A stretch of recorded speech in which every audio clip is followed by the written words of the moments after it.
Welcome to SerialPodcastNine. Hey, do you want to buy a 2008 20 Crown, Kevin, for $4,800 with air ride and 19-inch CRKs? Hello and welcome to Gerard Bryce's Used Cars. I'm Gerard Peralta. And I'm Kevin Peterson. And I'm Ryan Benoit, and this is SerialPodcastNine. It's an episode that has a number affixed to it. Kevin, you touched on this. I do feel like this is just time for Gerard to have time away from his family and browse for cars on the internet. And then loosely be coherent about some things, and that's call it an episode, you know? I mean, I feel like everyone was engaged in the last one, you know? Yeah. Oh, yeah, there's food, yeah. Important correction from the last one. Caesar salad is not Italian. It's Latin. It's Latin? Well, whatever. It's made. Apparently it was Tijuana. I don't know if we said it was Mexican, but Gerard did talk about I don't know if we said it was Italian. It was from Cotto, which is an Italian restaurant in Burnaby. And also in Surrey? Beach. Crescent Beach, yeah. Isn't that Surrey? No, yes, also. Yeah, you Surrey folks love to not say that you live in Surrey. I say I live in Surrey. Love Surrey. I lived in Surrey my entire life, except for when I lived in Vancouver. And when you lived in Manitoba. Yeah. I mean, I guess I don't want to be fact. It is. I mean, I was born in Manitoba and lived there for a little while, but that wasn't life. That was literally just like shit. And then I moved here, and then I was born. Yeah, wasn't that 12 years? Yeah. Yeah. Oh, you were born again at 12. Why am I fact checking your life? Like I'm doing actually Gerard's not right about his the facts about his own life. That's when you know life's what you want to believe, you know. Yeah. And your memories are, they change over time. Birds aren't real. Birds are real for sure, but Okay. All right. Okay. Hey, I do have two questions. Gerard, did someone write you a question? No. No. I mean, not this time. There were maybe previous questions that I'd forgotten about, 4 weeks ago or whatever the hell it is now. Gerard. What? That's not what you should be doing. Well, and Ryan, you wonder why every time you're like, how come people ask me the questions all the time? Well, now I know. I didn't know. And actually this whole time they could have been asking Gerard questions and I just don't know. It's possible. Yeah. They could be asking me questions. They could be asking me questions too. All right. I got a question from Alex Hawley. Holley. Oh, that's Sean's brother. Is it? I feel like I met him. Sean Hawley is a different person. Okay. Anyways, go on. Oh yeah. Oh, I see. Oh, I see what you did. I thought you said John, but you said Sean. John. What is happening? I don't know. Speed it up. I don't know. Come on. John Ollie. All right. Anyway, I think I met Alex a long time ago. We had a talk. We talked about Final Bout or something. Yes. Alex who? Hawley. God damn it. The person with the question. Are you drunk or something? Get out of here. Well, you lost me when you started. Turn your monitor screen down. It's blinding you. You stumbling can't about. Answer questions. Okay, yeah, I'm just getting up to speed. All right. Someone keeps messaging me on Messenger, and I don't want to look at it right now. All right, here we go. It's me. Is it? Oh, okay. I'll look at it after. It wasn't actually you. It was me, but sure. Well, I mean, it's probably both of us. I also sent him a message. Yeah. Both of you. At the same time. All right. Hey, Ryan. First off, love the podcast and SerialNine videos. Keep it up! ! I listen at work all the time. I have a possible podcast question. You briefly talked about how people treat you when driving the Prius versus the 4Runner. And that reminded me of some reactions that I've gotten when driving my car. Quick time out.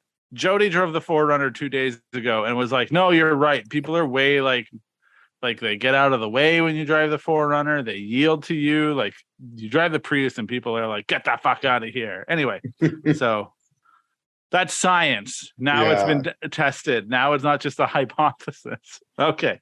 Yeah, you got bigger test subject matter. You know? No, that's perfect. 2 is science. Okay, I've got a couple good ones.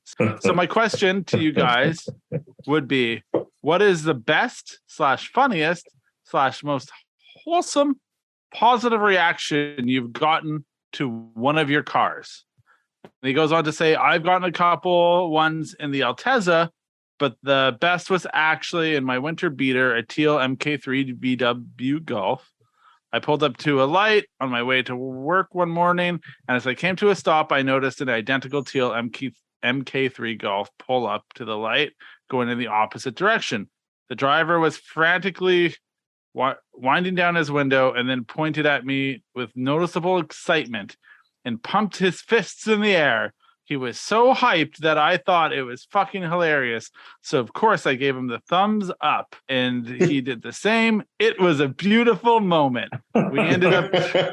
This is nice, actually. Mm-hmm. We ended up turning the same direction and continued this for about a block until we split up. I think that's nice. But what is the most positive reaction you've ever gotten driving your car? Man, honestly, the Blit gives like so many reactions.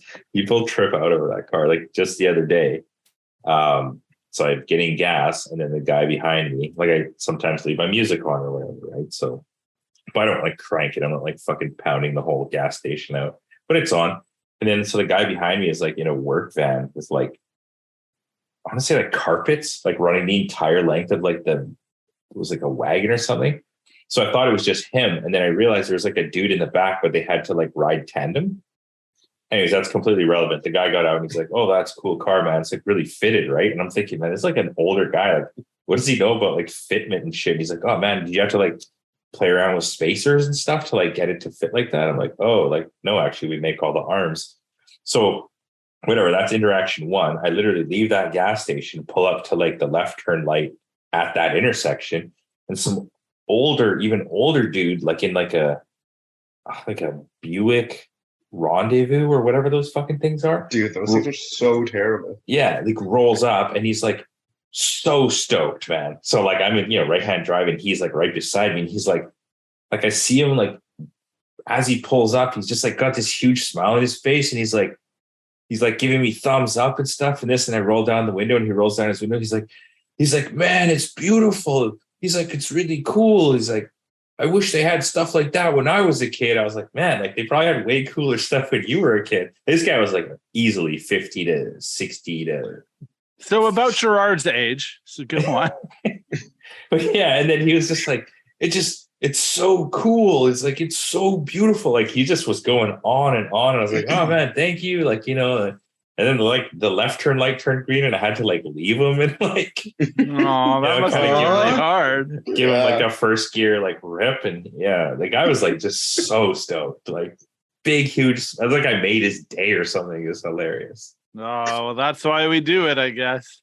Dude, I had one recently. I was in the 18 Crown. I was at 7-Eleven. And I was leaving 7-Eleven. This kid's walking by my car and all like he's all looking at it, and I'm just like, oh man, I know this kid wants to talk, Mm-hmm.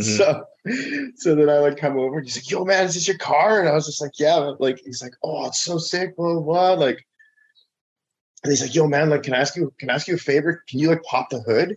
And I was like, there's nothing really to see, man. It's just like a bunch of plastic covers and stuff. And then,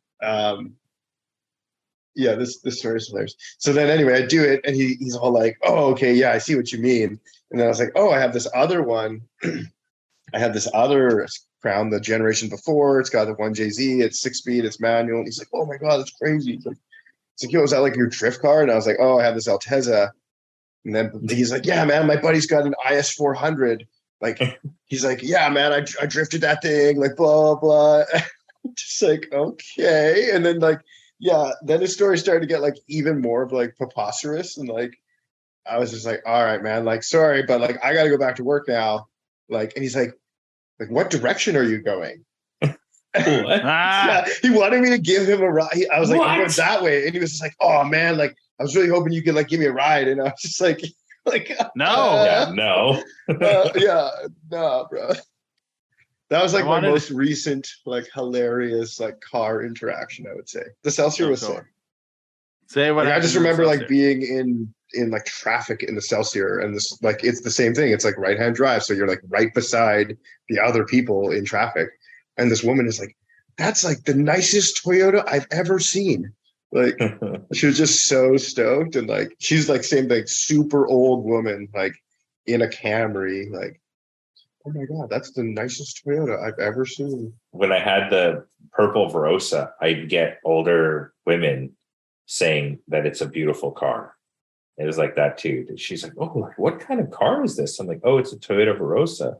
She's like, where's it from? I'm like, oh, it's from Japan. She's like, I've never seen anything like it. It's very beautiful. Like, I guess because it was purple, but also like the weird sort of like curves of that car. Like, yeah, it was art. But it was like 3 older women had like spoken to me about that car. Whereas like with the Blit, I swear like older men like love that car. Like I remember driving one time and like this couple was walking, like an older couple, and the guy was just going hard, like thumbs up, and like, you know what I mean? I was at the light and I was like, this guy's like on the sidewalk walking with his wife, and you know, they're older, like dude, that's gonna be me. Yeah. You know, just so stoked to see a car that's not the same as every other car, you know? Yeah. Good. Yeah, anyways, so yeah, what about you, Ryan? I don't remember positive experiences. I am shaped solely by negative experiences. It's funny because I got a lot of those too. Yeah, it's funny because when we talk about it, and you're like, I think back to when I was in Regina driving the 180, and people would like speed up and to roll down their window and be like, "You're on the wrong side," and then like drive away. I'm like, "Yo, you got me. My car is on the right," you know. And another dude one time, I had work like emotions on my car, but it didn't have the center cap that covers, you know, the thing, you know, didn't have that. And some guy was real mad at me. He was like, oh, you're gonna get it. You're gonna get a pebble in there and it's gonna wreck your wheel. Like you're gonna throw out all your shit in there. Like because it's pebble's gonna get no, like in the, you know how you guys built that cover that goes over like covers like the hub center.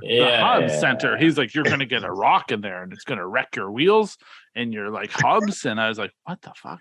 It's like, thanks, man. Drove away. No, I would say I literally had like rocks and pieces of wood and grass and many other things like jammed in between the seat of the tire and my rim lip. Yeah, I've had that before. It's the worst. Yeah.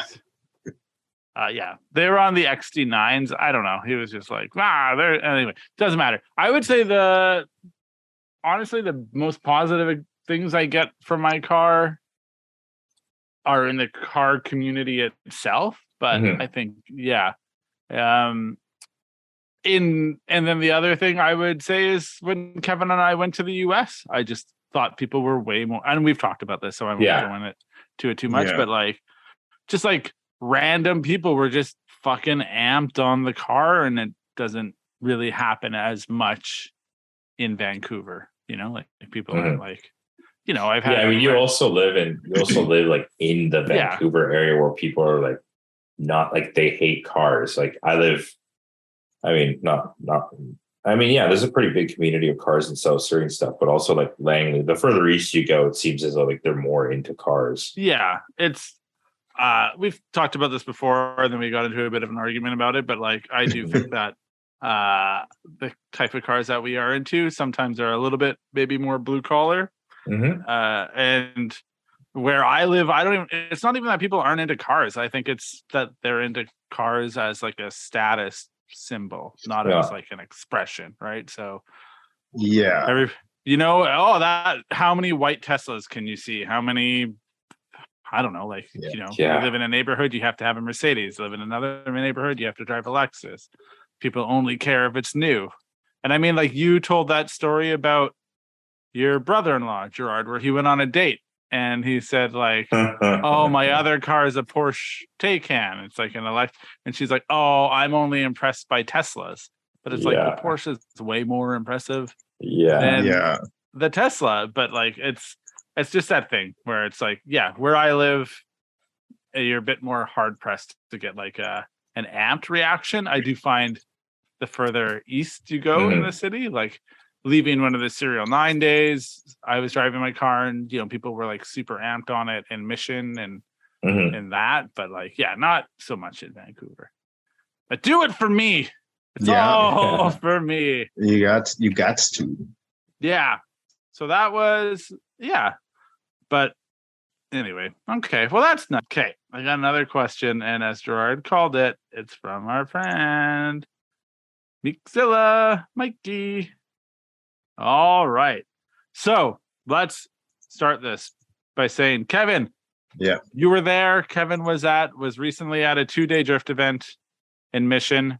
If you listen to our, was it 2 podcasts ago, or when Gerard was like, I'm going to go on drifting, and then he realized that he couldn't. And then anyway, so that has happened. Kevin, time has passed. Time has passed. Fast forward. Okay, so Ryan, podcast question. Due to recent events, the 2-day drift event at Mission, I noticed a couple of things that sparked some questions. The first thing I noticed is there seems to be different avenues in drifting. I see people who have the 80s, 90s, and early 2000s style cars being low, good fitment, etc., etc. Then I see a bunch of cars that don't really have any style at all. My question is this. Do you feel that the cars that don't really have style or good fitment are really car people? I feel that the people who have that taste of style are more involved in the car scene at some point, whereas the other people are just literally there to drift.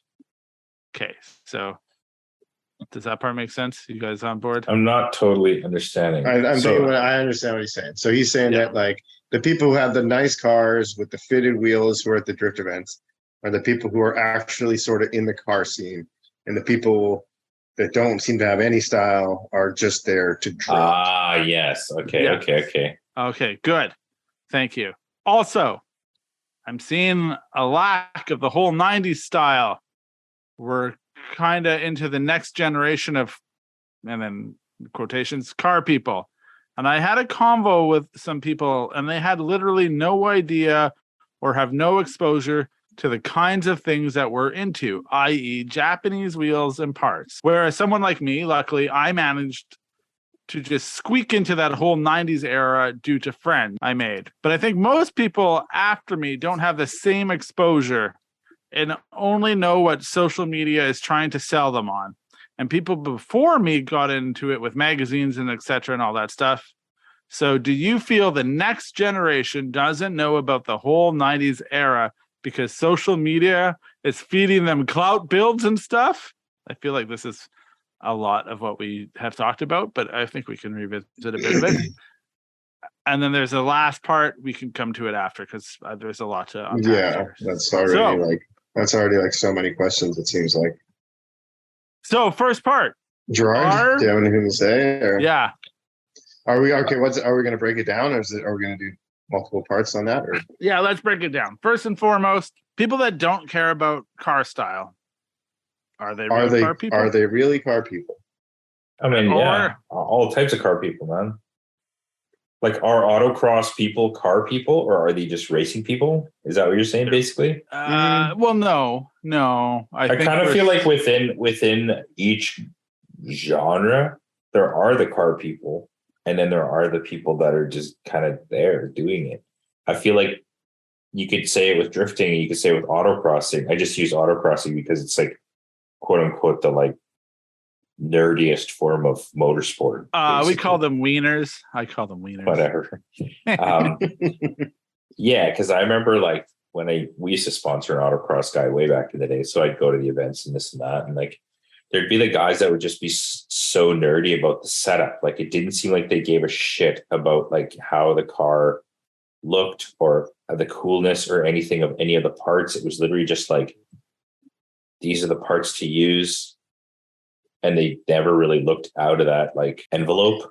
Like, for example, if you're a drift guy, you're like, okay, I have WiseFab, or okay, I have FDF, because like that's what these pro guys are running and that's what works, this and that. But it's like they don't like give a shit that it makes your car look like garbage. They don't care that like it may or may not be strong. They don't care that it's like pieces of flat bar welded together. They don't give a shit. They just, this is what quote unquote works, and this is what I'm going to use, and I'm going to go drifting, and it's going to be good, and I'm going to be a good driver or whatever. You know what I mean? And so, I mean, are those guys still car guys? Like, yeah, they're just, their priorities are in different places than us. Like, there are people like Cole, for example, who like want the parts to be so crazy or something, whether it's warranted or not. It's like, maybe you don't need a super crazy billet part to do the job, but maybe some people like that.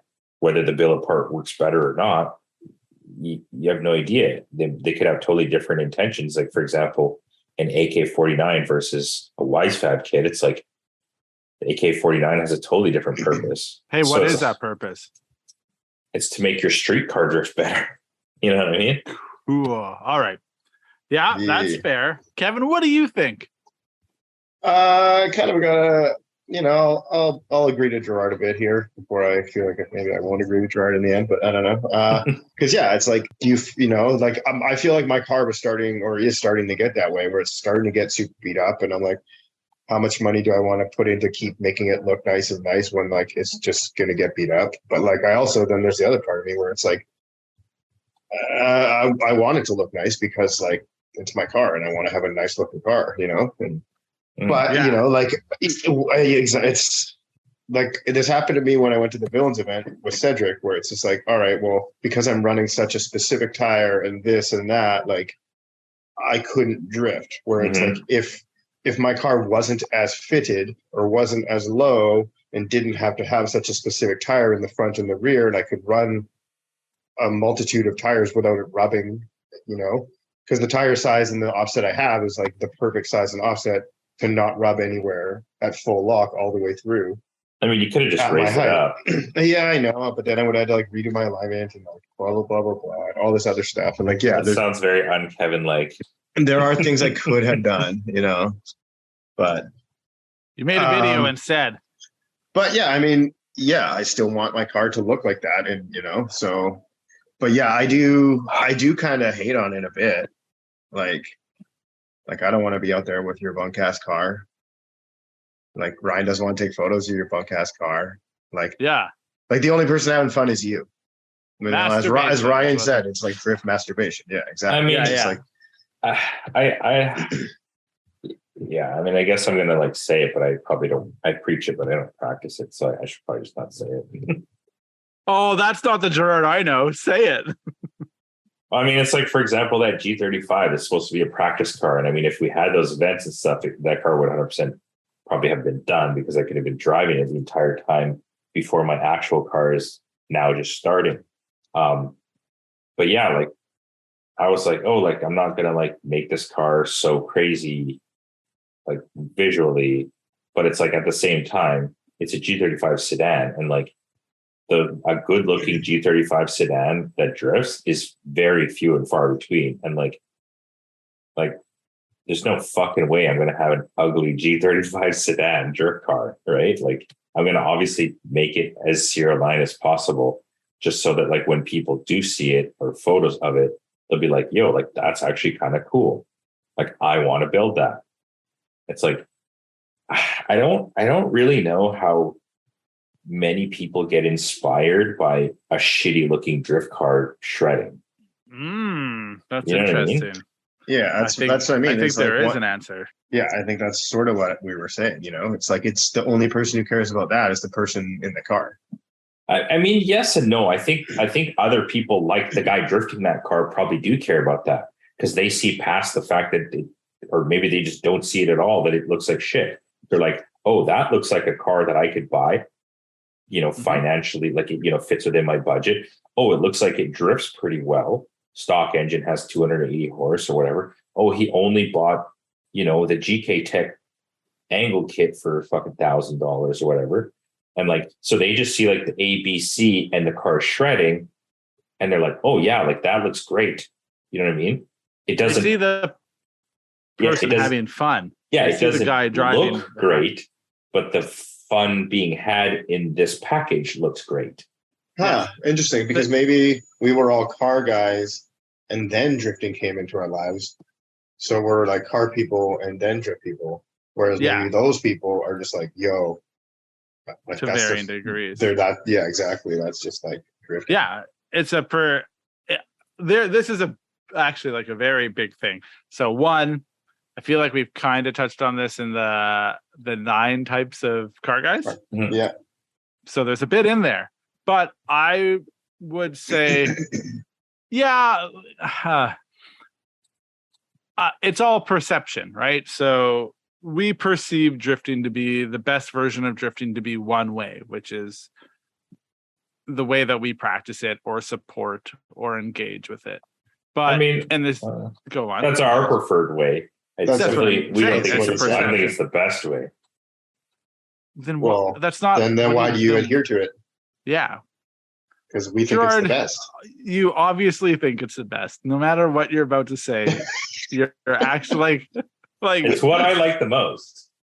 Does that mean it's the best? No. Have you ever had a conversation with him? Yes. Okay. Anyways, I mean, like, because what you wouldn't want, like, what's the best way? A pro car that's 1,000 horsepower? You would be mad about the fitment. Like, you wouldn't like that. You wouldn't. Ride height. True. Because what about a BMW with no windows and like crunched in quarter pounds? Is that the best way? Okay, so what league is the HGK Supra in? So it has 1,000 horsepower. It's super sick looking, and it's fitted, and it performs well, and it's so trick because it's like completely made of carbon fiber. So like that to me is the best drifting style. Yeah, but that just you could easily make that car look like a street car. That just to me though. But then that's the thing. You've already pro level caveat drifting on it. Yeah. So pro level drifting is. No, I mean, I probably wouldn't drift that car at a pro level. I would have that car and drift at, not my level mission. No, you can't drive that car mission. Why not? Also, hang on. You've just put the caveat of like, this is the best way, but then you've changed it into the thing that you care the most about. You're like, you said it can look like a street car, which is what you care about. It can have good fitment. It can have good fitment, and I wouldn't drive it at a pro event. So yeah, you took a really cool chassis and you just molded it to be the thing that you're into, which is what. So basically, I've built the highest possible level street drift car on the planet. That's what you would want, and that is what I'd want, honestly. That is what I think the scene that you exist in and that you're thriving for. And I do think if you didn't think that was the best, you wouldn't be doing it, because I've met you, and I think that you are focused on doing things the best you can. That seems to be the mantra of SerialNine.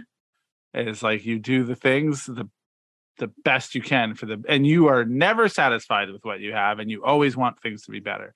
So I think, I don't think you're like making like, oh, I wish I could be a pro drifter. Because I think if you wanted to be a pro drifter, that would be the world you exist in.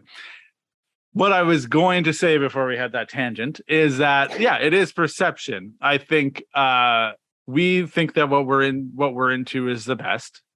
But then when you talk to the pro guys, they feel like what they're into is the best, right? Like they don't. We kind of talked about that. Exactly. At a point, they don't. We were all at a drift event. They don't like take a second look at our cars because they're focused on what they're doing and very engaged in like that, the competition aspect of it. Yeah, I was gonna say also, I feel like those guys are more like athletes, quote unquote, than car guys. Like they care about winning, they care about competing, they care about getting better, drifting faster. I think it's still a car guy. I think no, for sure. Car guy. It's right. Just I think it might even be the purest form of car guys, because car guys are all ego driven, and then it's like we've said in the past, or Kevin said, when you do a competition, you get to know if you're the best. Like it's undisputed, you get to be the best at what you do. Whereas everything else that we're into is kind of like subjective.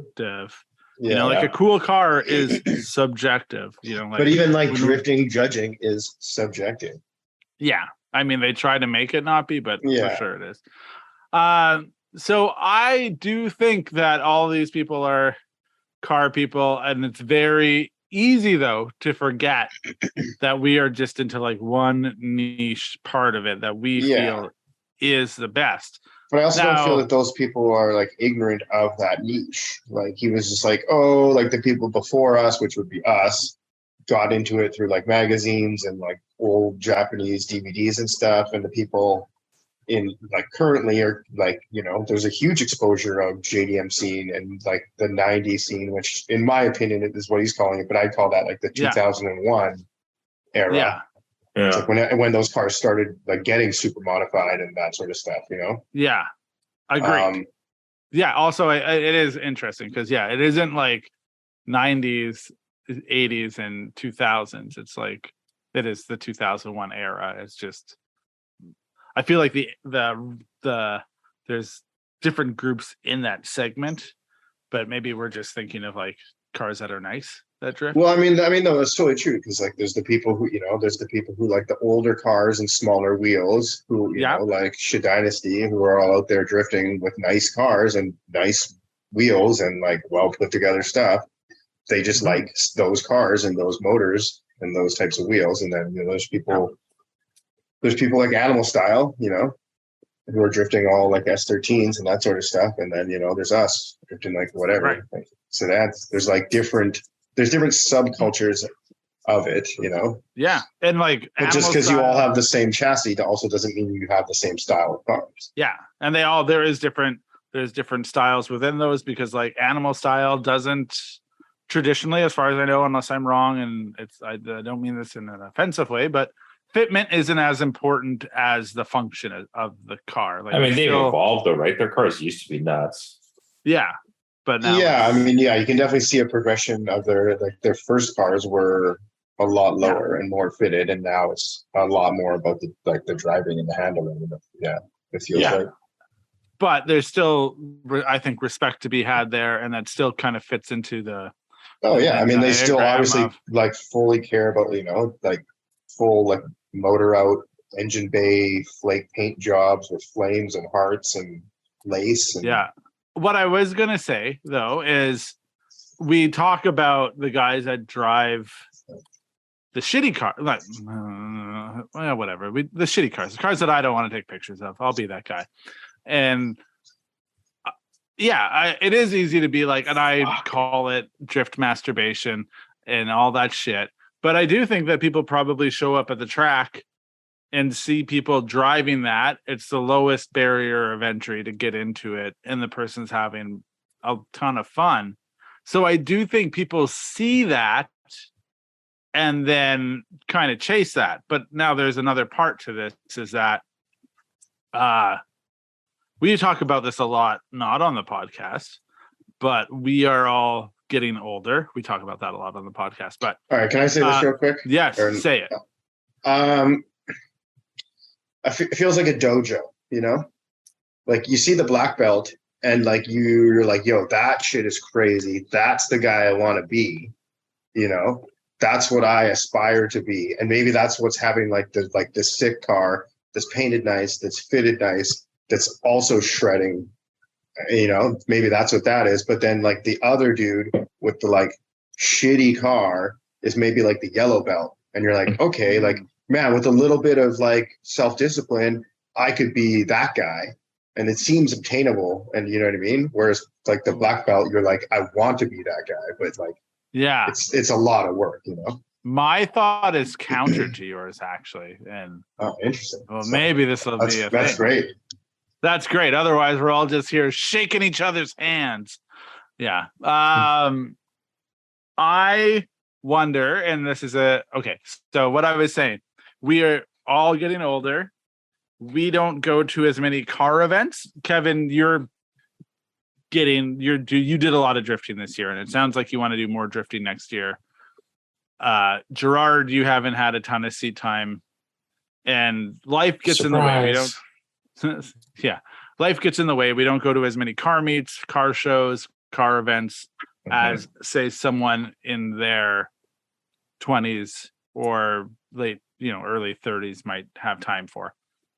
Yeah. Okay. So the thing is, it's a lead by example, I think, is that if you go to an event and there are no really nice cars there shredding, doing what it's meant to do, like looking how it's meant to look in our mind, subjectively. Yeah. There isn't anyone there. Like, you're not even, the dojo doesn't even have a black belt on the wall to be like, oh, I want that, Yeah, no, you're right there. A reoccurring theme with car guys as they age up is they often have this attitude that's like, I can't be bothered to be involved in the car scene. I can't be bothered to go to meets. I can't be bothered to do that. You can talk about all the reasons of why they want to do it. Maybe there's excuses. Maybe it's legitimate. But when you remove the people that have like kind of gone up through the ranks and set the bar, they don't get missed. They get replaced by someone else. And that someone else is just like, if that person has... Well, because, it's like you're hanging out with the same 5 dudes every night. And then it's just like, what are we doing tonight? Every night. And all of a sudden, oh, there is something to do tonight. There's this car thing. There's no reason for you not to be going. You know what I mean? Like exactly. You're obviously going. But that's you're going.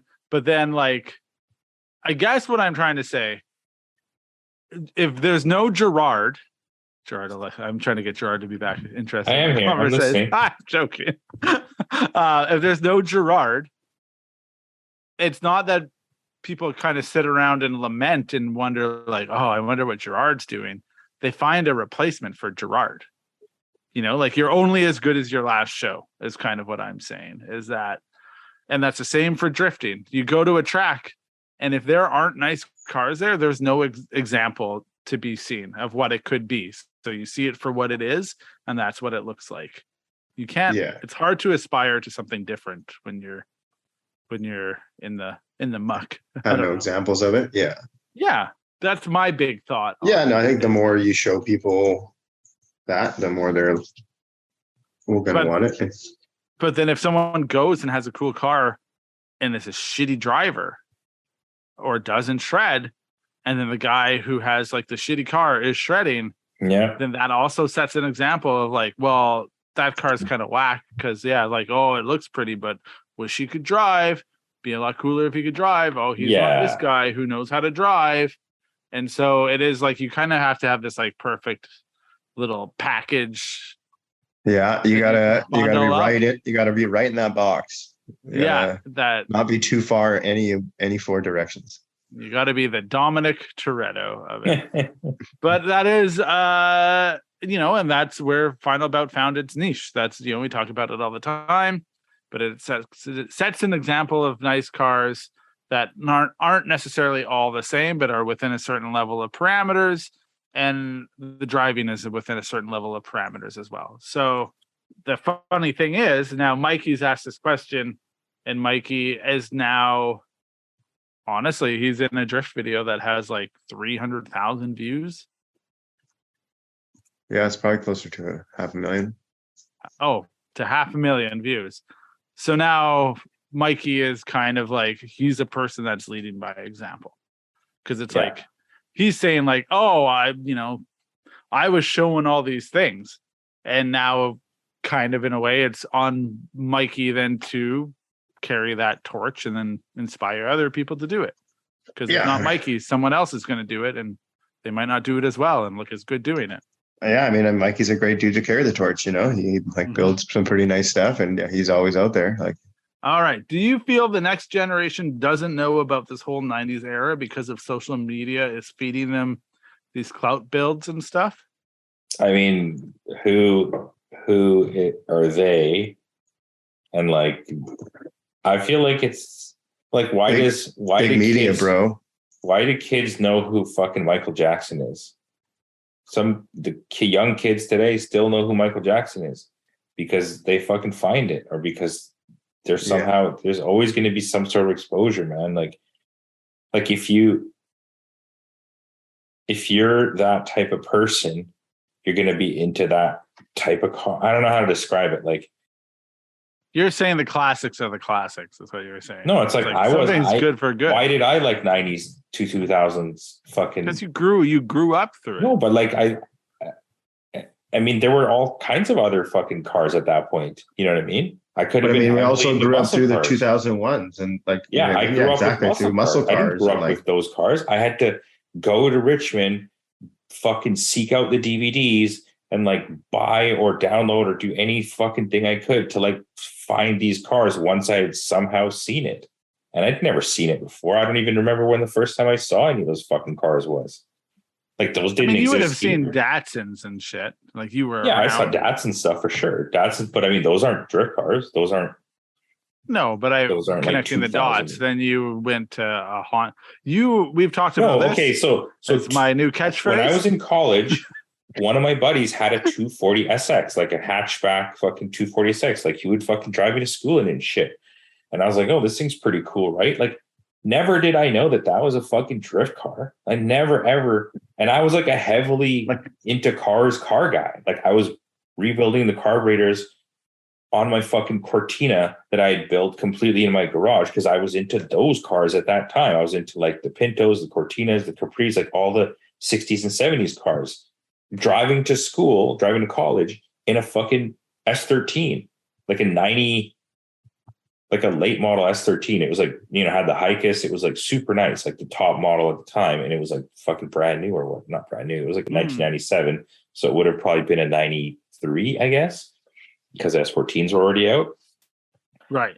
And then also I would see downtown Ross from Technique back in the day had a super crazy S14. And like, yeah, I knew it was a nice car. It was a fucking 240 SX that had like nice wheels and shit. But like, I didn't know that was a drift car. I didn't know that drifting even existed and shit back then. And like, I honestly don't even really know how I got exposed to any of that shit, but like somehow I did. And then all of a sudden that was my direction. Everything went that way. Even before that, I was heavily into like the Honda scene. You know what I mean? Like, I have a theory. What was the theory? Well, I think it's pretty like you're always, and you've, I'm not going to say it again. You're at the forefront of what's going on. You were around for Hondas when Hondas were popular. So that's what you were into. You were at the forefront of the it thing.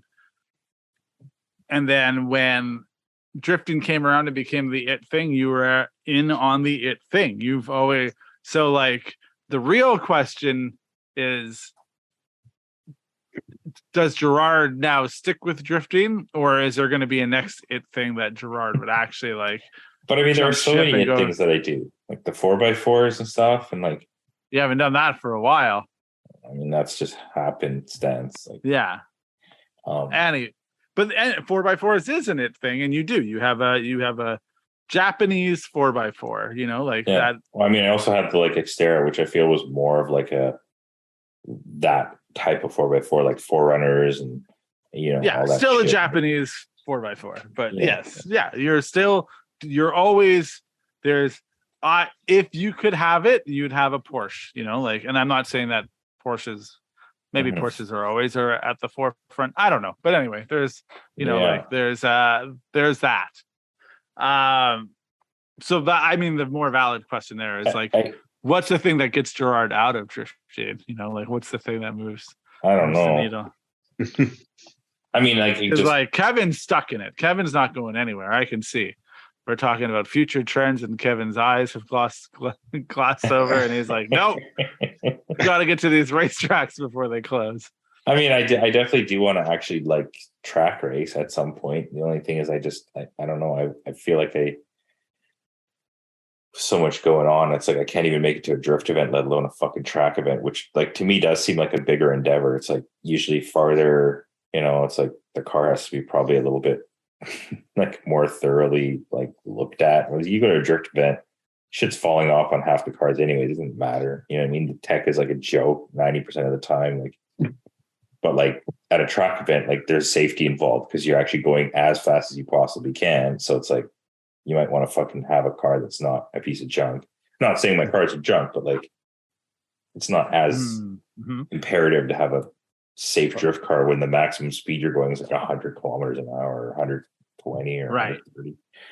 Anyways, I want to add something. Though, I just want to answer the actual question because we've like gone on this huge tangent now. I think now with the internet and this social media and all this other crap, like every fucking thing is available, man. Like you literally search a hashtag drift or a hashtag like fucking S13 or whatever, and you'll be bombarded with thousands of images of every possible iteration of an S13. Like even if you're remotely into cars, it's so fucking easy now. You just have to puke out some hashtag and the world is at your fingertips. Like the entire world, the wheel choice, the wheel fitment, the suspension brand, the body kit, the car itself, the engine it has, who built the car, where, every fucking aspect is literally at your fingertips. You could not be easier for anybody in the entire world to find any genre of any car, of any discipline, of anything. Yeah. And then if you can't find the answer, you just message. You're living under a rock. And no, you message the owner and demand answers without saying please or thank you. Wheel specs. Yeah, like you could talk to a guy in Japan about how he got his car to be underground. Like you could do that these days. Yeah. So but I mean, in the same respect, like I had people like I saw that checkpoint video posted somewhere before, and people were like, "Yo, what car is that?" And I was fucking floored. I was like, "What the fuck do these people mean? What car is that?" Because I guess there are people that don't know what Cressidas are, but like certainly not my fucking people. I know, but that was the thing. I feel like maybe that could possibly be why that video got so popular, because the car was obscure to like, I mean, realistically, like who knows what a Cressida is in the grand scheme of car people? Probably fucking 1 or 2% of people know what a Cressida is.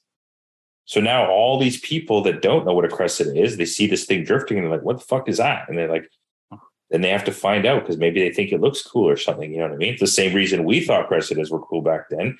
These people are feeling the same feeling to Mikey's car in that video. Oof. Oh, it's not a 240? Like, what the fuck is that thing?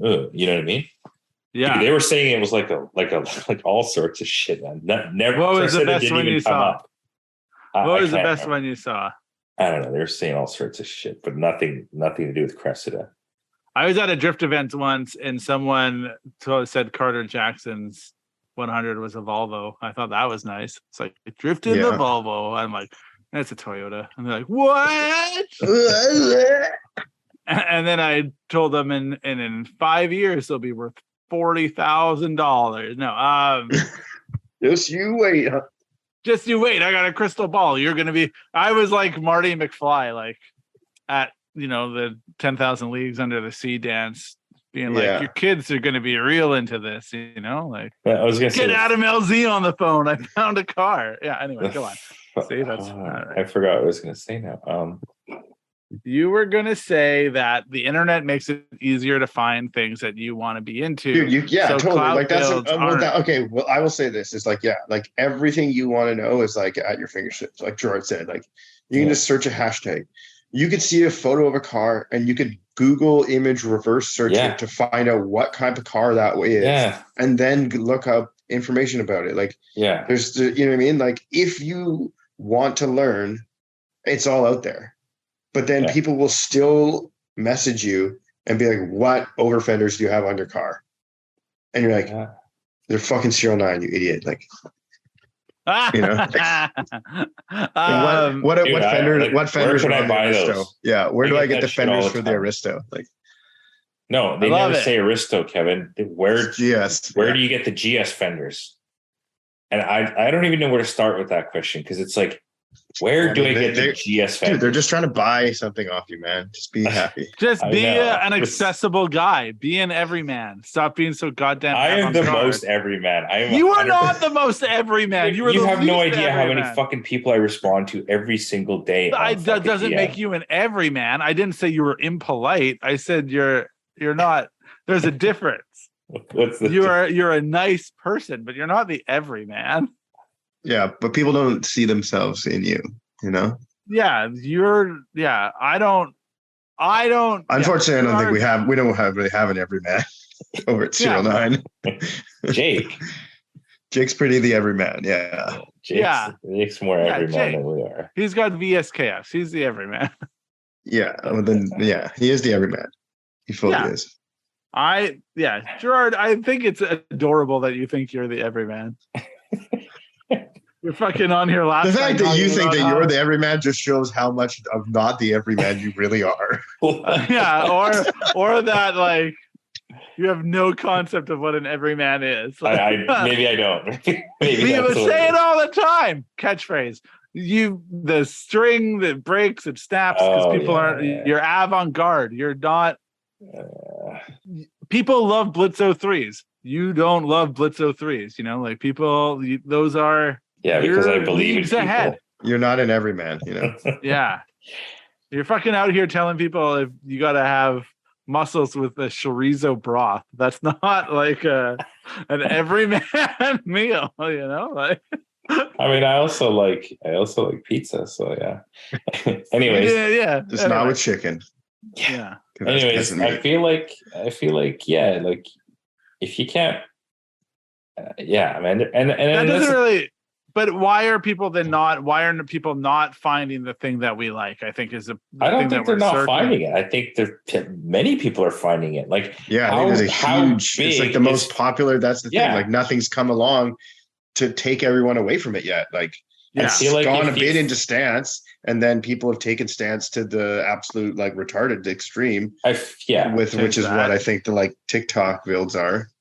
Yeah, I kind of feel like maybe it's like a viewpoint thing. Like maybe Mikey is seeing more of something else and thinking that people are straying away from, like, let's call it the final bout style or whatever, when in fact there's just more people generally into a lot more shit. And like in my world, the final bout scene is growing huge, but like at the same time, that's why it's so expensive. Exactly. Why are Ganadors $1,800 all of a sudden? Because you can sell them to fucking 20 people instead of 2 people. You know what I mean? Like, some guy's going to pay $1,800 for Ganadors because those are the absolute fucking things he has to have. And I mean, even me, I'm like, man, should I get real Ganadors or should I get those other things? Or should I just do something completely different? Because like, fuck all those stupid mirrors anyways. Yeah, real everyman answer right there. Keep going. Well, it's true though. But I want to be the everyone. I want to have Ganadors because like that's what people think are cool. I kind of think they're cool, but like I'm sure that I would just be easily as happy buying $1,000 fucking titanium exhaust and spending $200 or $300 on some other mirrors that I think are cool. But then it's gonna like maybe not get recognized the same because like the string's broken. You know what I mean? Oh, it's not a Ganador. Like, what are those? Like, you know what I mean? Like, tale as old as time. Gerard's ahead of the curve. Beauty and the Beast. Yeah. But yeah, what I was gonna say is all those other builds, the super stance and the super shitty, like super duper camber, all that shit is progressing at an exponential rate too. So like, and because of social media, everyone is seeing it, including Mikey, seeing that is like infiltrating your feed, and maybe you think that that's more popular. I mean, it probably is, but I mean, it's viral for sure because it's so preposterous that like you can't help but show someone how preposterous it is. It's literally like watching fucking World Star back in the day. It's like those things will go viral because, yo, man, they fucking punched him and his eye fell out of his head or some shit. And it's like, everybody wants to see that. Is it good? I don't want to see that. Not really? Like, gross. You know what I mean? Like,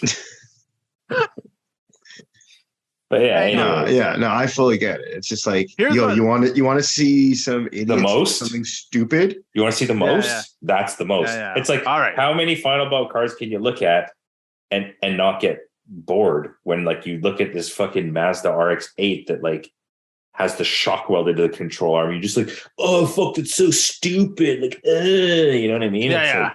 And that's the thing. It's like all those people sharing it to their friends, being like, "This is so stupid." You're still just driving that. Yeah, you're giving it attention. So fucking stop giving it attention if you don't.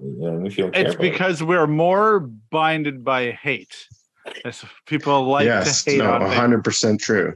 And I mean, it's like even some of those guys like bios are like, what does it say? Building cars for you to hate, or, you know, shit like that type of stuff. It's like, they're literally fucking building it so that they'll just get a rise out of you. It's like, and you are getting risen out of it.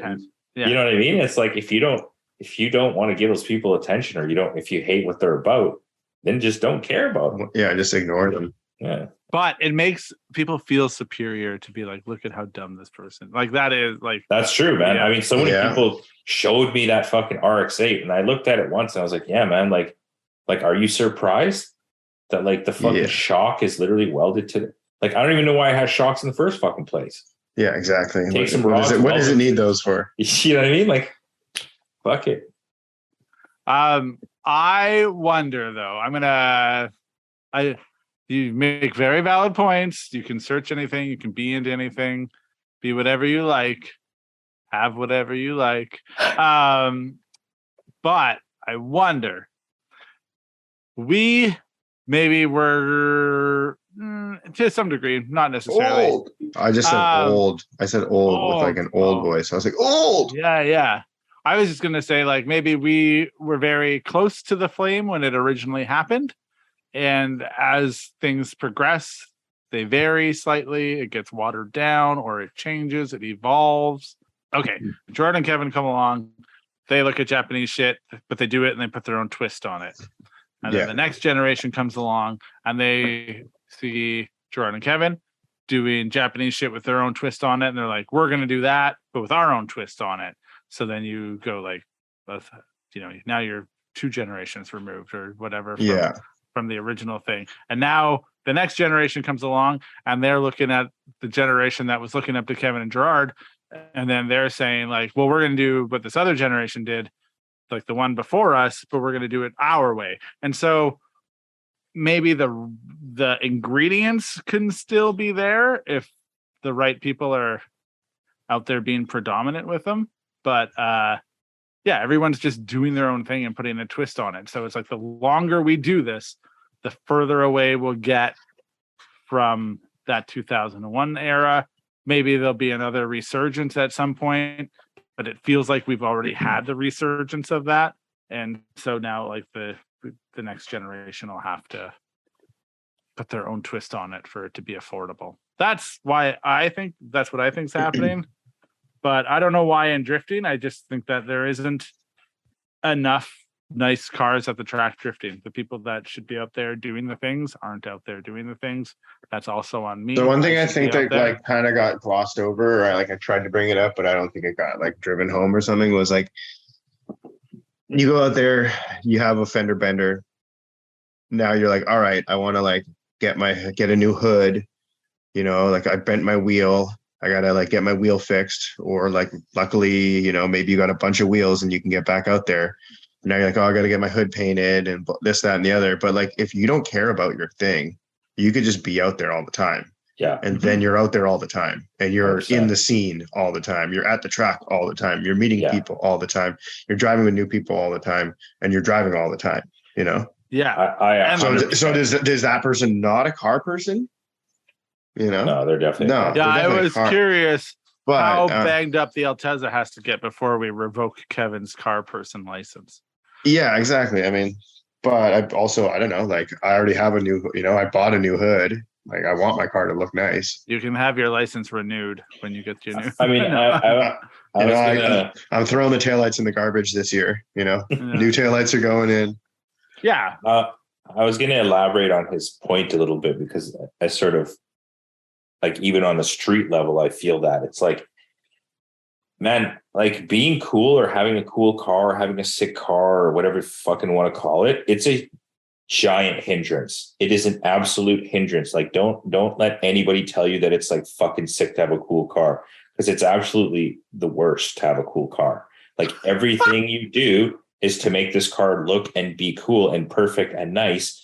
And then you kind of don't want to fuck it up. And then when you fuck it up, it's like a way bigger deal, even just like on the surface level of like emotionally, you know what I mean? It's like, if you have shitty wheels, You don't give a fuck if they're curved or if they have scratches on them or anything like that. And it's like Kevin said, or ever wash them. It's probably very liberating to have a car that doesn't really, not that it doesn't look cool, but like you literally just don't really give a shit about the aesthetic appearance of that drift car. It's probably extremely liberating.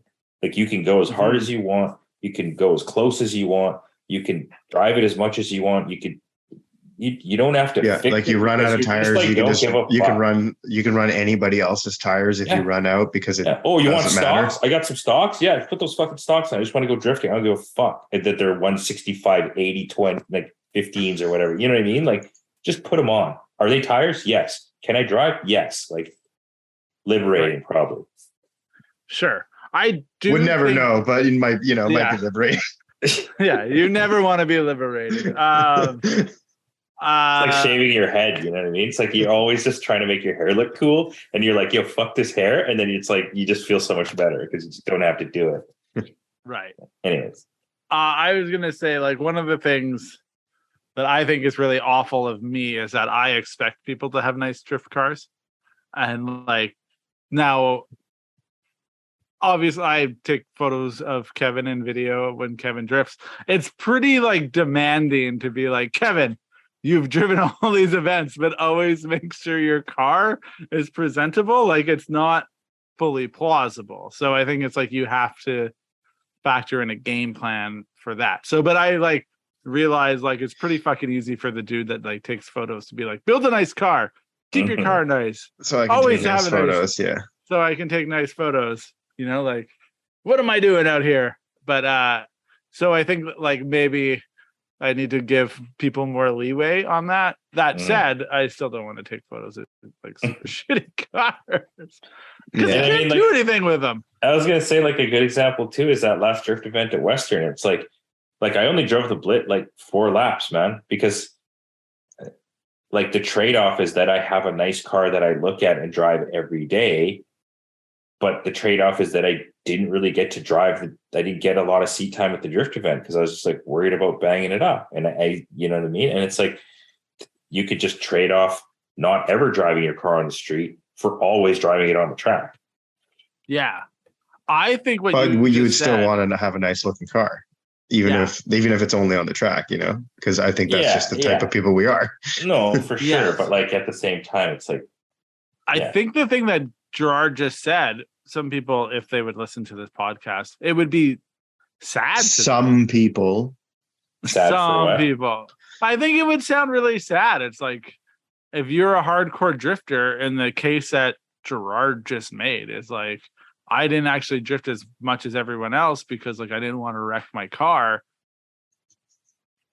Hypothetically speaking, I'm not saying this. Someone could be like, well, that guy sounds like a real pussy. Yeah, I was going to say sissy. But yeah, like sounds like a real sissy. He doesn't want to drive his car. He's not even out there having fun. I would say this, though. Gerard has as much fun driving his car as often as he can. If you've ever driven with Gerard, he has fun driving it on the street, I'm pretty sure, and he has fun driving it on the track. So it's not a hardship. And it is a thing where it's like, I get it. You have a nice thing and you don't want to ruin it. So I understand that. But I mean, that's also like a sliding scale too. The older you get, the less you want to work on your car. So like if you're 20 and you don't give a shit and you have nothing else to do but work on your car, you'll fix it all day long. You'll fix it every day. You'll wreck it. You'll fix it. And you know, like there's that saying, build, break, repeat. It's like, that only works for when you don't have other shit in your life to do, man. Like, I don't want to break or repeat. Or, like, I'll build the fucking thing, and I just want it to stay nice. You know what I mean? Like, anyways. Yeah. So it's inevitable, obviously. It is inevitable. Yeah. Like, that's what I mean. It's like, the minute you're out there, something could go wrong. Yeah, exactly. And I mean, that's the thing you take with a drift car. Knock on wood, though, it's like, you know, done whatever, 3 years, bunch of events, like never had a diff problem, never had a tranny problem, never had a brake problem. Toyota things. Never had the transmission's Nissan, but never had an engine issue, never had an overheating issue, never had, the only car itself, I didn't really have any shit. I didn't break, didn't fix, didn't repeat, until I started driving into things. Yeah. I mean, those are just like aesthetics, right? Like most of that stuff could quickly be that's fixed. just Like if it. you That's had what I'm saying. 2 or 3 spare cars, like that car would look great tomorrow. Even even out there as is, it was still whatever top 25% of the cars at that event. Yeah. So you got that duckbill hood mod. I do have a hilarious duckbill hood. Yeah. So I think that I don't know if that answers that question about the 90s and why early 2000s, why people aren't finding it. I think they are. I think it's just everyone's putting their own spin on it. Also, things are cyclical. So we come back to things like there was Crazy Stance, and then it wasn't Crazy Stance, and then Crazy Stance on TikTok. I have said, I've made a case, I've pleaded with Gerard to start a TikTok account, and he has not. But I do think that there is a thing where it is, where are people going to find that information? So we just had this whole talk. It's like, you could do anything. The world's at your fingertips. But even though the world's still at your fingertips and you could research the shit out of things, often people's first move is just to direct message you and get the question, like, answer my question for me, because that's easier than like doing the research, right? Like, why spend 45 minutes looking for an answer when I can just like message this dude and he'll tell me? And anyway, so I think the other part of that is that maybe even younger people spend less time on Instagram and they spend more time on TikTok. So maybe we're moving away from certain things because the things that you see on TikTok aren't the Gerards of the world, because Gerard doesn't want to be on TikTok. Maybe you're right. So maybe there isn't any of our world there. I mean, I kind of, I mean, that it's possible. That is a small possibility for sure. It could be a big possibility. We don't even know because we haven't done any scientific testing. We need a study of 2 people. Two people and what their opinions are. Yeah. But Gerard, you've been making reels for Instagram. You just put those on TikTok and you would probably have way higher engagement on TikTok and then be reaching future, engaging with like 20-something-year-olds that maybe you're not engaging with anymore. Like, I mean, I mean, honestly, I feel like Instagram reels are coming up. Like they're still like pretty coming up. I don't know what the fuck to say. They're coming up pretty hard. Like they're going really hard with these reels. Like honestly, Instagram literally is fucked these days. Yeah, it's all reels. So I mean, like our Instagram, like for me doing those like few reels, like not few, but like whatever, the consistent reels for the couple of weeks, we reached over like 200,000 people, like in like 2 weeks. But whether those people follow, I mean, I gained a bunch of followers too. But are those people under 20? Yeah, what I'm saying is there's another demographic coming up that's probably on TikTok, and they're seeing all the like. Tell you right now. Talk. Okay, good. There's probably like an even bigger ocean out there with a vaster net. Probably you could cast. But I mean, I think you. I agree. But also, it's possible that the people on TikTok, maybe you're right that the demographic people that we want, like maybe they're not on TikTok either because they're like, yo, fuck that. You know what I mean? I mean, maybe, but maybe not. We don't. Now we're getting real. Maybe not. Maybe go. But you'd never know. Yeah, you would never know. Age range: 40%, 18 to 24. Ooh, that's not 60%. Well, 34 is 25 to 34. So basically, what is that? Like 74% is 18 to 34. Oh, 74%. Yeah. 75%. No, actually, it's like 76% is 18 to 34. What I'm saying is there may be people on another platform that have no fucking clue. And the people that they're looking to set an example for them also have maybe have like slightly more of a clue, but because they're posting and getting views, they've become, to circle back to it, they've become the black belt in the dojo. And you're not even in the TikTok dojo. You're not even in that realm to tell people that there's another world out there. That's why they have a whole group of people that don't know what a crescent is. They're looking at Mikey's car and they're like, we don't know what the fuck this is. Maybe, Ryan, you could get out there and spread the word of SerialNine on platforms like Pinterest. For us. make a mood board. We're definitely not reaching the Pinterest crowd. Yeah, Ryan. If you could get that for us, 34-year-old woman of fucking SerialNine. Why am I the 34-year-old? Pinterest. Who the fuck do you think is on Pinterest, man? Sure, fucking 18-year-old boys. One of the designers that I worked with told me to get Pinterest, and he's like a big time designer. Anyway, what I'm saying is there are people that ask people that use Pinterest.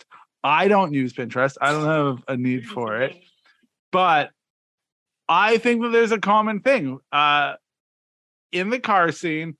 We hate every generation that follows us.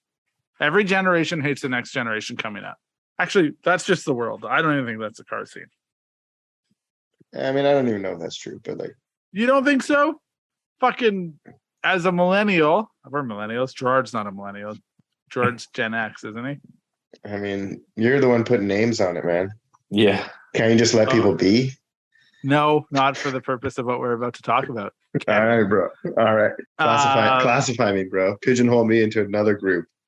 Stereotype me with just a bunch of other people based on when I was born. You're a millennial. I'm a Gen a large part. I just said that, Gerard. Keep up. You're a boomer at this point. No. Kevin is a millennial. His sense of humor is largely influenced by this definition that I've read. Says The Simpsons in Futurama. Loves to share me. Does that not classify Kevin? Sure does. Yeah, you got me there. Yeah, you got me there. Good. No. You pigeonholed me so well. Yeah. No, I think so. When I was in my 20s and I had a 180, I remember older car dudes in the scene being kind of trying to shit talk down to me about what I was what I was into. And then when the next generation came up, I remember it's kind of it's this cycle of abuse where it's one generation gets abused, so then they feel it's on them to abuse the next generation, Yeah, I get that a bit. And so that's why you always see a car generation shit talking the next car generation coming up.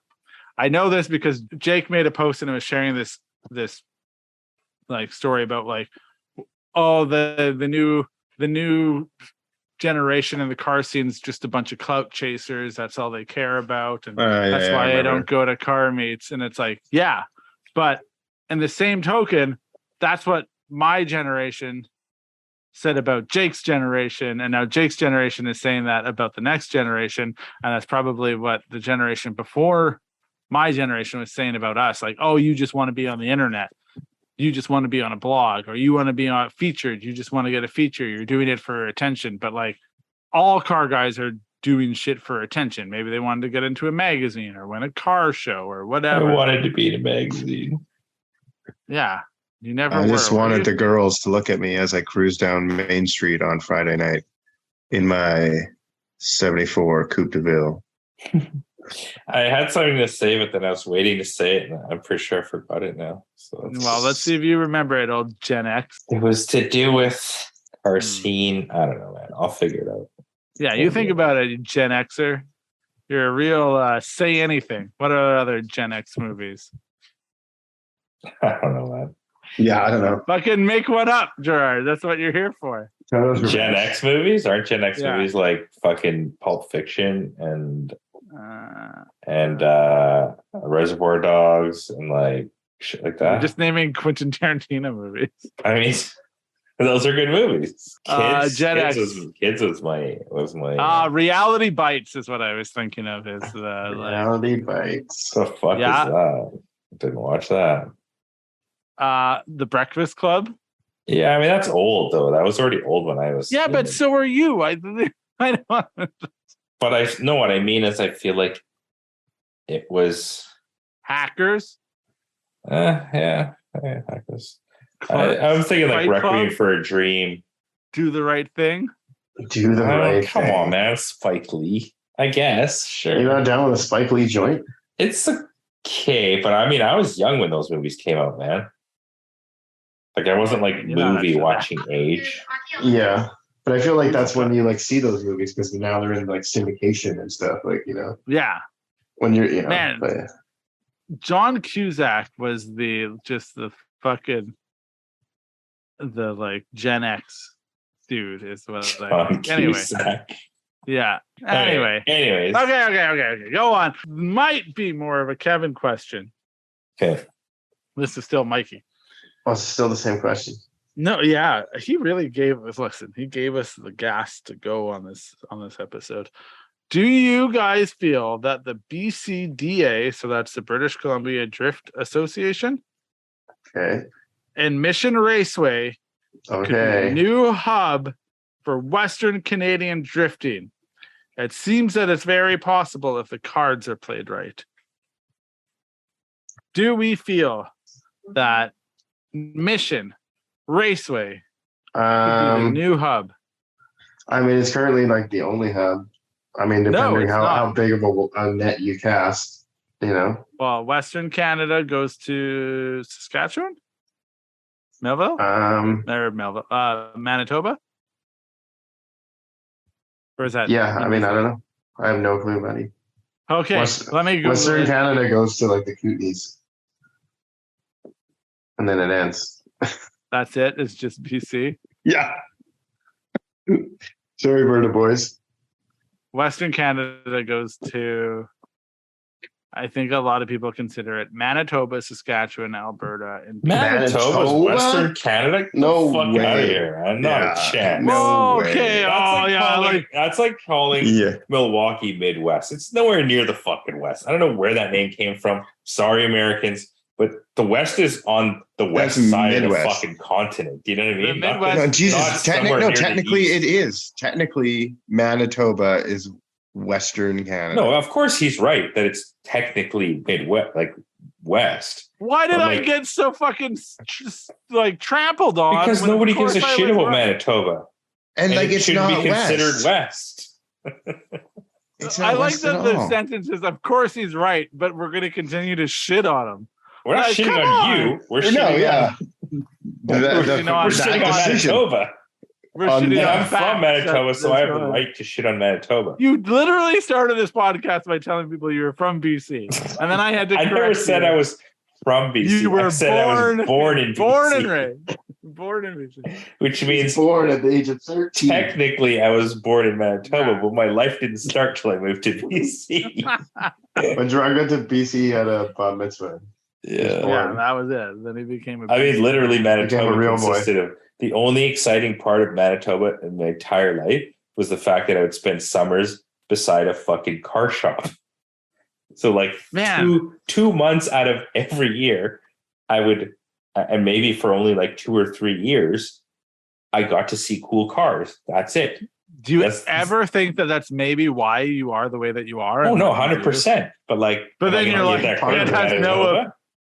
Well, I think you have to. Like 12 years is a long time. I mean, you're fucking a little shit for at least 4 of them. Like, you don't know shit. I mean, sure, but still, so like, those are formidable years. You came up and learned. Well, no, Gerard, you were 12, and if you were 4, that's God damn it. I can't even do math, bro. Yeah, what you're meant because I'm from Manitoba. Too much huffing gas. Jesus. All right. Okay.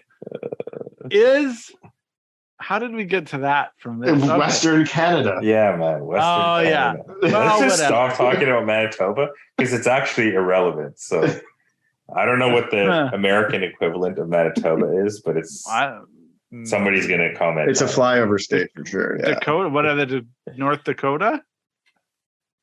Who cares? Sure. Yeah. Doesn't matter. All right. Okay. Does Mission have the possibility to become the hub for drifting in Western Canada? Go. Cool if it did. Maybe. Honestly, I would say that maybe somewhere in Alberta might, because it's in the middle and people could come from elsewhere. Exactly. Be like missions all the way to the very end. Like, unless you're going to the island. Plus, Stratotech looks like a much better fucking track. It does look like a really sick track, yeah. I'll go to Stratotech.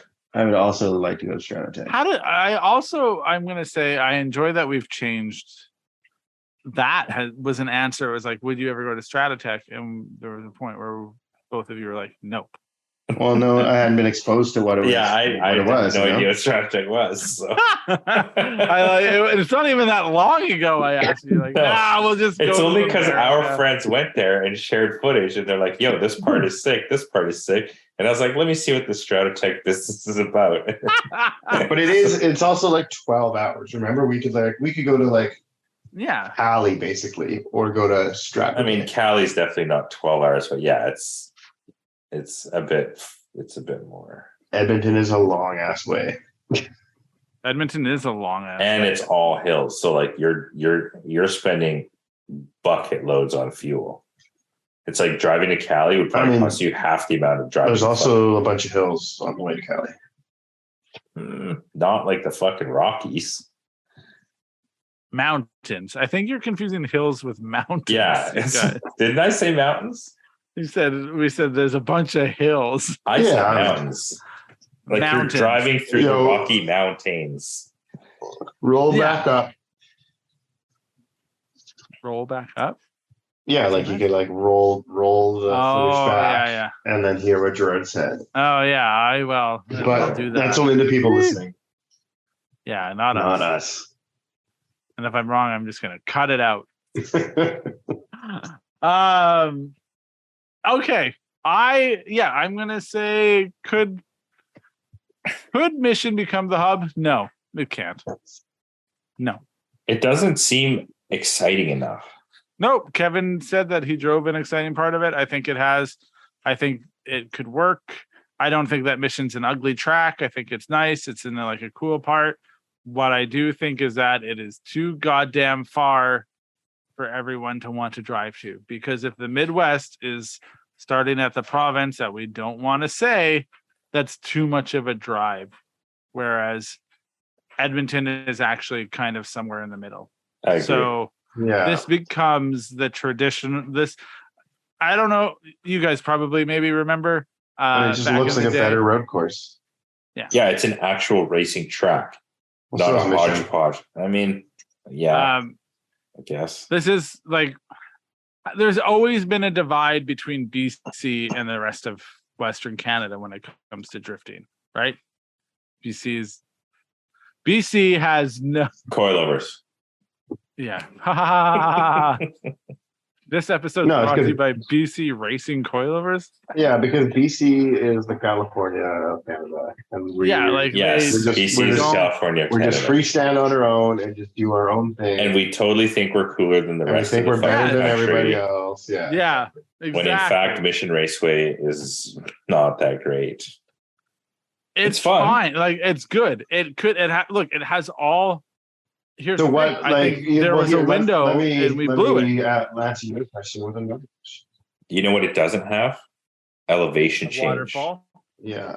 Oh, yeah. That. You know what it doesn't have? Bigger corners. Yeah, that only matters for like Gerard's 600 horsepower monster cars. Yeah. But I mean, that's a hub, meaning it has to cater to multiple levels of motorsport. Well, that was what I was going to say. What is this like hub? Because what are they replacing it? Because if you're talking about like Penticton Speedway and DUI events, like because I mean, what was it? What is the hub? Well, that was at the hub. That was the thing. That was the big attraction. That's what pulled the people. Yeah, I mean, I feel like Mission could become Penticton. Yes. I don't think it can. I don't think people will drive this far, and I think.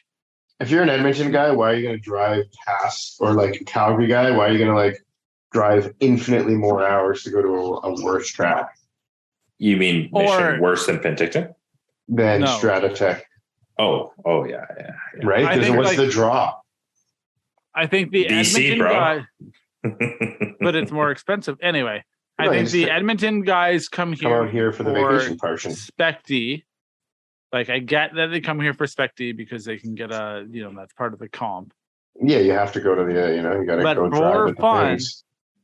For fun, our friends who are getting older, with the exception of Carter Jackson, who is the fountain of youth, Penticton was nice because that was a vacation thing. A lot of people I've found, and the prairies don't necessarily have like the most interest in driving to Vancouver to drift, like the Vancouver area. Like, it's a long fucking way to go, and not what like. The only reason you'd want to, I mean, not the only reason, but I feel like one of the reasons you'd probably want to come here is to like obviously just hang out at the beaches and shit like that, which is like. But as someone who's from Saskatchewan, and someone else from Saskatchewan listens to this and gets mad, whatever. I was recently in Kelowna, and Kelowna is like the goddamn promised land for Saskatchewan. Like, and Alberta, like, that is it. When you talk to people in Saskatchewan, Carter was always going out to Kelowna. Yeah, they love Kelowna. It's lake life. Nobody gives a shit about the ocean and the prairies. They just want lakes and some mountains, and that's that. Like, yeah, it's possible. I'm telling you, I don't feel like there's not the same draw. I was gonna say too, it's one of the things. It's like kind of close to the States, but I mean, like, you could just go to the States through BC, anyways. Like, you don't have to come all the way to Vancouver to go to the States. Like, but Penticton was close to the States too. Yeah, exactly. Yeah. So yeah, I mean, I guess Mission's fucked. Store the garbage. Mission is fucked for Western Canada. Mission could be a thing specific west wise, or like is the only real option for BC to have for BC's Mecca. But it's like, okay, so compare Evergreen and compare Mission. It's like Mission isn't, like you said, it's an actual racetrack. Evergreen is a fucking couple of ovals. But like, I would totally rather drift at Evergreen. Like, totally. It's just like, Kevin, where would you rather drift, Mission or Evergreen? I mean, you could essentially run the exact same layout that we ran at Evergreen. Evergreen, you have like infinitely more potential to lay out a million different things. And then also that 5/8 bank is like massive. Yeah, I was gonna say, like, even if you don't use the whole 5/8 bank, you can like start on the 5/8 bank, like we used to at some points, and like, yeah, there's multiple different layouts. And then when they were saying, like, when they get the private events, they could use the like pits and stuff. There's a whole bunch more going on there. Well, I mean, the pits is just the 5/8. What are you talking about? Well, they're using like the access roads and shit from the pits and stuff. And some of those ones where Aaron comes out and like, there's the jump. Yeah, there's like the weird, like little areas. It's like you could just like add a bit more tech to like the 3/8 going through there or something like that, right? But yeah, and then there's also like kind of like that jump. It'll never be the Mecca for the PNW. It could only ever be for BC because, like, there's Evergreen and there's all these other tracks that are in the PNW that are better. There's also there's the fact that you have to come to Canada. So I will say though that like I feel like as a drifter, most people just want to drive a lot of tracks. Like, remember, just the Carter mentality is he wants to drive all the tracks. So I mean, Mission Raceway being a track, and like you can watch that the Kevin mentality. Go on, sorry. Yeah, but you can watch a video of Mission, maybe not the Mission we ran, maybe the Mission you guys ran, in addition to the Mission we ran. That might be pretty attractive because it's like, oh, there's a lot going on there. It looks like they're doing some of this to the road course. It's like kind of cool. I feel like people who want to drift and like drift with people like that have cool, similar cool cars, I feel like they would come, but like, would it be as attractive even remotely as say Park? Not a fucking chance. We don't have Park doesn't exist. No, I know. I'm just saying, like, when Park existed, everybody wanted to go to Park. Everybody. I'm gonna say this. I think that given a reason, I think people would come in the Pacific Northwest to Mission. Maybe. Like it's also people, fucking ugly as shit. It's not there's zero beauty. What are you talking about? Mission? You're on the water. There's a bunch of trees. It's not bad. Dude, honestly, it's not bad at all. There's other places. I would say it's no nicer. Park. It's no. Yeah, but what is? But like Park is like the almost like the top one. You know, it's nicer than I think it's nicer than shooting at Evergreen. Right, but Evergreen is a different vibe entirely. Yeah, it's like a professional racetrack. Also Evergreen screams America. Yes. Like Evergreen would not ever exist in Canada, ever. No. Like the closest thing was Western, which is it's like the Wish version of fucking Evergreen. You know what I mean? Or what about Castrol or whatever it was? That seems like that was Evergreen. Yeah. I mean, I never went there. I've been. It was fine. Like it was okay. It's just like it wasn't Evergreen, but it was fine. I've been to Stratotech. It is nice. It is a nice track to shoot at. I don't think Mission is an ugly track. What I'm saying though is that I think here's the thing. Penticton is maybe, as you guys have said, one of the uglier tracks, but it was a draw. And I think it had a lot of character though. Yeah. And I think but people will go to things that are a draw. I think Mission could be a draw for a certain niche group of people that would probably make Mikey happy. I don't think Mission can be the drifting hub of Western Canada. I feel like we've already lost that to Stratotech because like Strato Bash exists. And they've already done it. They're doing it. They're pushing that envelope forward. You know, like them having that event this year makes me want to go to that event next year. So the draw's already there. But I will say, I don't know if Strato Bash fully aligns with the things that the style that we admire. Is the nicest way, right? And so, but maybe if people go and do that, maybe you would see more of that. But I would say like Goat drives Strato Bash, and he doesn't do it in his 100. He doesn't do it in his, like he does it in E40 with 6 wagon. Yeah, I mean that thing was still cool, definitely stylish. Yeah, because Goat owns it, and Goat is stylish. That's just like that's he's kind of like Gerard, and would he ever have a car that? But I mean, I don't know. Maybe if Gerard was out there with his 100 and Carter came out and I came out and like we brought a bunch of the dudes from BC, maybe he would drive it in with his 100. Oh yeah, for sure. Yeah, and then that's that. But then that is an effort that is required on our end, and to push for that, but then still pushes the fact that I think Stratotech becomes the replacement for DUI or the hub for drifting in Western Canada.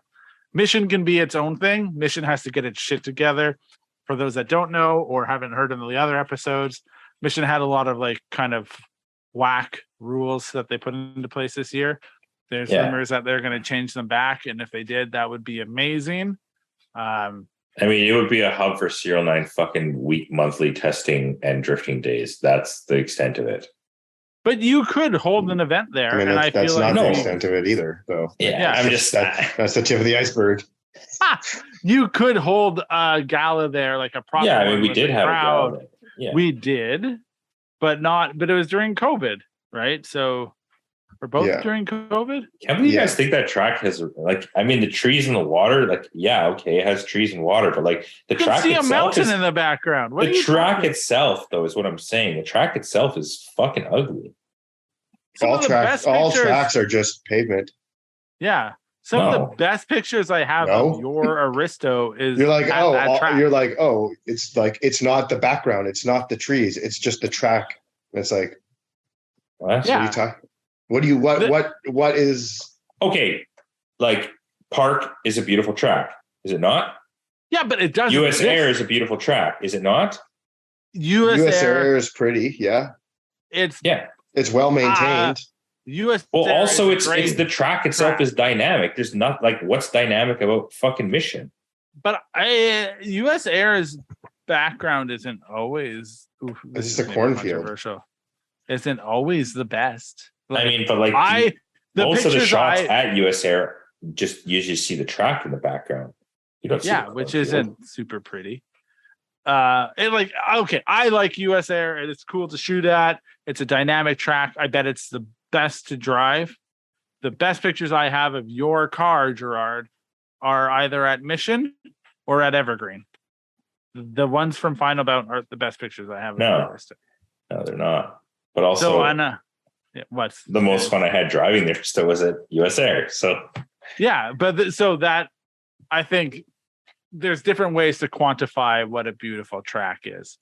I don't think Mission is like, but that's the thing is like, I don't even think like Spirit Peaks is like a bad track. I posted about it and Paul Harrison of Shoe Dynasty said that they need more trees, but I was like, I didn't even think it was that bad. There was trees in the background. It was interesting to shoot at. I think that was just like in general, because there's absolutely no shade. Yeah. I called them a hippie and then left it at that. I mean, I would prefer there be like running water, but that was, who am I to say? Who are you? Who am I? Mission's not the ugliest track by any means. And Park is probably the nicest I've ever shot at. So, I mean, to Kevin's point, you're comparing it to like the best of the best, like, I don't know. Yeah. Yeah. I don't know. I guess I don't enjoy Mission that much. You don't enjoy it because you can take it for granted, I think. I mean, I don't think so, man. Like, I feel like when you started driving there, you liked it more, but then it became like. But that's because it was like kind of new and it was like nearby, and it's like, oh, we can actually drift on Mission now, like hooray! And then you drift on Mission, you're kind of like, oh, okay, like I guess that's what it's about. I don't know. But that was just it. Like that was my attitude too. But then now all of a sudden, I was getting to drive on this other part of the track, and that's what I mean. I haven't driven on that other part. I thought it basically, cool. It makes the track like instead of a 2, the track's like a 7. Like, oh, that's like good then. Yeah. We also, Kevin and I have talked about this before the episode, and then I said no more talking about it, so we can talk about it on the podcast. We also, I think, like part of drifting is the travel, and when it's in your own backyard, sometimes it's not as much fun. Like it's not like, like what's more fun, going to Mission for the SerialNine Gala or going to like race, going to Western? Well, I was going to even say like when we went to Western and stayed in a mansion and had food and had beers together and then went to a racetrack all day. Like what's more fun? Cool. That's what I mean. Like there's a lack of experience because you just the experience is I'm going drifting and I'm going to drive home that day. Yeah. But that is, I think, a bit taking it for granted because it's like the track itself is fine. It's just, it's in our backyard. It's an hour away from home. You drive home and that's it. Like, I mean, that's kind of nice though, too. It was like, instead of getting a hotel, instead of eating shit food, it's like, I just came home. I like slept in my own bed. I had a shower. Like, I was able to go back to the shop and get 4 other wheels and tires for the second day, like, yeah. Those are all nice things. Yeah. I think all things have a place, but like the going to a new track and experiencing a new track is a fun type of tourism, I think. Totally. Yeah. Yeah.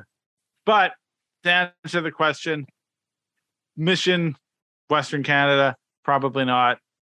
Could be an attraction in the Pacific Northwest if the cards are played correctly. Probably not. But also, I don't have a crystal ball, so who the draw for BC? Yes. Yeah. Yeah. That's a good takeaway, I think. Gerard, any other thoughts? Do you want to run some more tracks through the mud? Nope. I'm just trying to think, like, what a beautiful track aerial fucking view. I don't know, man. Yeah, I don't know what it is about Mission. I mean, like, I know there's like that amazing photo of Jake's car with the mountain in the background, and that's at Mission. I mean, that's also I got in a photo of. Yeah, if you can take that photo in the pits, the second most liked photo I have of my car is at Mission. Mission does have great lighting. Yeah, it was with after the car show. Mm-hmm. Yeah, that's a great photo. The first most liked photo is outside of SerialNine. That's now the highest. That's not true. It's the one in my backyard. That's your post, though. Yeah, your post. Then you posted. My post is the car outside of SerialNine. Oh, shit. Yeah, which is quite a bit for old Ryan Roo, you know? No, Ryan. Old Ryan getting those likes. Getting those views. Getting views. Nobody wants to watch a video of June, though. That's what? Anyway. That's a great video. Yeah, that video is, it's very funny that, like, again, a photo of a car is like, you can have 1,400 likes. Oh, you put time and effort into making a video of your daughter, you may have 60 likes. Well, I'm telling you, man, that my most viral reel is the one that literally 4 seconds of me panning over the smashed wheel and hood to like a song, and it has like 100,000 views. Yeah. It's fucking nuts. The internet. So now we're going to make a shirt out of it. Are you? Nice. Yeah. Yeah. Good. Seemed like the move. Okay. Well, hey, thanks everybody for tuning in and hanging out with us. Mm-hmm. Thanks to Mikey for running our fucking show this week. Really appreciate it. Couldn't have done it without you. Yeah, this show is dedicated to Mikey and everything that he does. Thanks, Mikey. All right. See you guys. Thanks for listening. Bye. Bye.